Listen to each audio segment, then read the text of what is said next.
Eala says carrying PH flag at SEA Games, surreal moment. Bangkok, Thailand. Filipino tennis ace Eala was still on cloud nine after proudly carrying the country's flag at the 33rd Southeast Asian Games opening ceremony on Tuesday.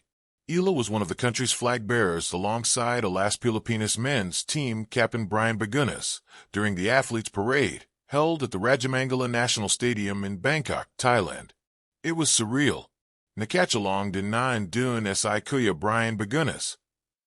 I think it was just good vibes to be with the whole delegation, and I am so blessed. It's an experience of a lifetime, the 20-year-old said in an interview with POC Media. Eala and Bagunas led the country's delegation at the opening ceremony, dressed in barongs created by Filipino designer Abel Bacudio. Alex's father Mike was a proud dad watching the 20-year-old make history once again, while fulfilling their dreams as a family. Sobrang happy. It was a dream since she was a kid to see her carry the national colors. It's a dream come true. Grabe, I am speechless, he told POC Media.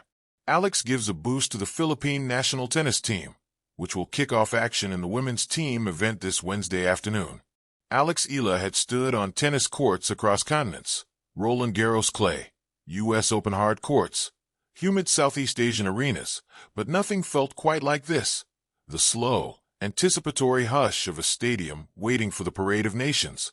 Beneath the lights of the SEA Games opening ceremony, the air shimmered with heat, fireworks smoke, and the breath of thousands of people holding their phones high like glowing fireflies. She clutched the wooden staff of the Philippine flag, its edges fluttering slightly in the breeze. The fabric was heavier than she expected. Or maybe that weight, she realized, wasn't fabric at all.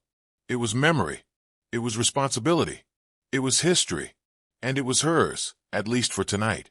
Won the walk before the walk. Her coaches had told her that carrying the flag would be an honor. Her parents had said it would be unforgettable.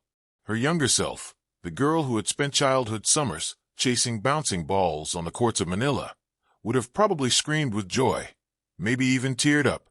But no one mentioned how unreal it would feel, as if she had stepped outside herself and was watching from above. She had been told the news a month earlier while training, sweat dripping from her shoulders. The message popped up on her phone, followed by a call from a Federation official confirming it. You will be the Philippine flag bearer. For a second, she had said nothing. Eala, usually quick-witted, quick-footed, quick to return a serve at 120 miles per hour, had simply stared at her phone like it was speaking another language. Me? She finally asked. Are you sure you meant me? And they were. Absolutely. She had thought then that she understood the magnitude. She thought she grasped the honor. But standing here, under the lights, between the camera flashes, with a flag finally in her hand, she understood it on a different plane, one that didn't rely on vocabulary. This moment wasn't something to describe. It was something to feel. To the stadium's whisper. The ceremony director motioned for the Philippines delegation to prepare. Athletes around her adjusted their jackets, secured their pins, fixed their hair. Some chatted excitedly. Others stared straight ahead, soaking in the electricity. Beside her, swimmers and martial artists, runners and cyclists, all shining with pride, seemed to vibrate with a shared pulse. Ready, Alex? Someone asked. She nodded. But inside, was anyone ever ready for this? The stadium dimmed, then roared back to life as the spotlight swung toward them. Music thundered through the speakers. A host announced, "The Republic of the Philippines." And then the surreal happened. 3. The step into light. The light hit her first, the kind that obscured everything beyond it, bathing her in gold.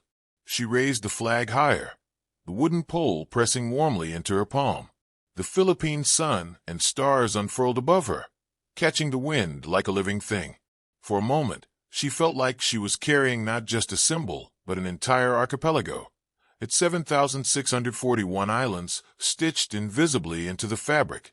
She imagined the weight of fishermen casting nets at dawn, farmers tending rice fields, jeepney drivers navigating traffic, students carrying books heavier than their backpacks, OFWs whispering, "Miss K.O. na ang Pilipinas," into midnight phone calls. She imagined the tennis courts she grew up on, the hours of drills, The calluses, the blisters, the victories, the losses that felt like tiny heartbreaks. Every coach who corrected her stance, every opponent who drove her to practice harder, every supporter who believed in her more than she believed in herself. All of it, every bit of it, was in that moment. Surreal was the only word that made sense. For the echo of dreams. When she was younger, she used to stand in front of a mirror, brush in hand, pretending it was a rocket-speed tennis trophy. Sometimes she imagined being interviewed. Other times she pretended she was holding the Philippine flag at an opening ceremony. But pretend was always blurry around the edges.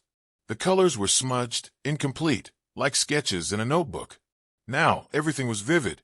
The cheering, a wave of sound that washed over her. The Philippine athletes following her with steady, proud strides. The blue-red-white-gold banner soaring above her head. She walked slowly, deliberately, letting her steps savor the ground. Cameras flashed. Young fans screamed her name. She spotted a little girl waving a mini Philippine flag and thought,